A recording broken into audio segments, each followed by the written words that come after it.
আপনারা জানেন যে আমাদের নেতা বর্তমান প্রধানমন্ত্রী জনাব তারেক রহমান ওনার প্ল্যানের একটা অংশ হিসেবে সারা বাংলাদেশে কোটি কোটি গাছ লাগানোর পরিকল্পনা তিনি গ্রহণ করেছেন। তারই অংশ হিসেবে ঢাকা মহানগরীতে ঢাকা সিটি কর্পোরেশন দক্ষিণে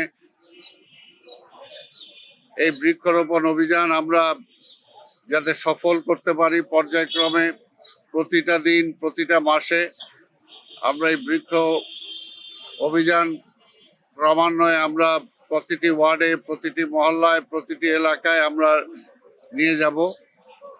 কারণ আজকে যদি আমাদের এই পরিবেশকে পরিবর্তন করতে হয়, ঢাকা শহরের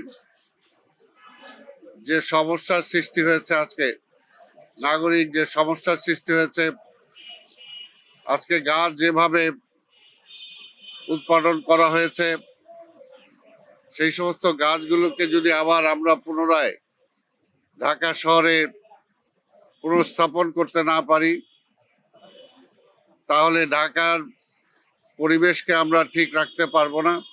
কাজে পরিবেশ রক্ষার খাতিরেই আমরা যেরকম সিটি কর্পোরেশনের পক্ষ থেকে গাছ লাগাবো, প্রতিটা নাগরিককেও আমরা অনুরোধ করব তারাও যাতে ব্যক্তিগত উদ্যোগে তাদের বাড়ির আঙ্গিনায়, যদি কোথাও বাড়ির আঙ্গিনা না থাকে, অন্তত বাড়ির ছাদেও যাতে অন্তত তারা গাছ রোপণ করার জন্য ব্যবস্থা করে, এবং তাতে অন্তত পরিবেশের অনেকটা ভারসাম্য আমরা ফিরিয়ে আনতে পারবো।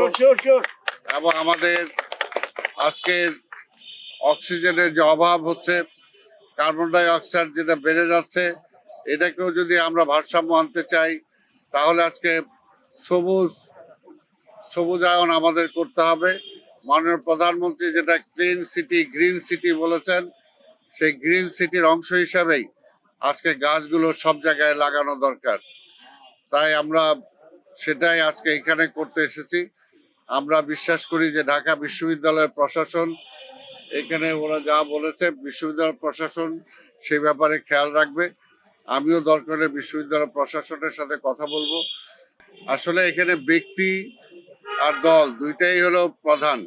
যদি দলকে জনগণ ভালোবাসে, জনগণের ওই সময় একটা ব্যক্তির প্রতীকটা এবং দলের প্রতীকটা তখন একাকার হয়ে যায়। যদি কাজে সেই কারণে আমি মনে করি না যে আজকে দলের প্রতীক ধানের শীষ যদি না থাকে, আজকে অন্য যে কোনো প্রতীকেও যদি আমাকে নির্বাচন করতে হয়, আমার মনে হয় না যে কোনো অসুবিধা হবে। এর আগে কখনো দলীয় প্রতীকে স্থানীয় নির্বাচন হতো না।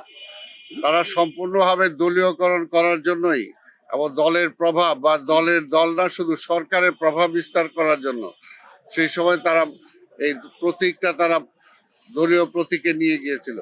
তো সেই কারণেই ছিল। বর্তমানে সেটা পরিবর্তন করে দলীয় প্রতীক থাকছে না।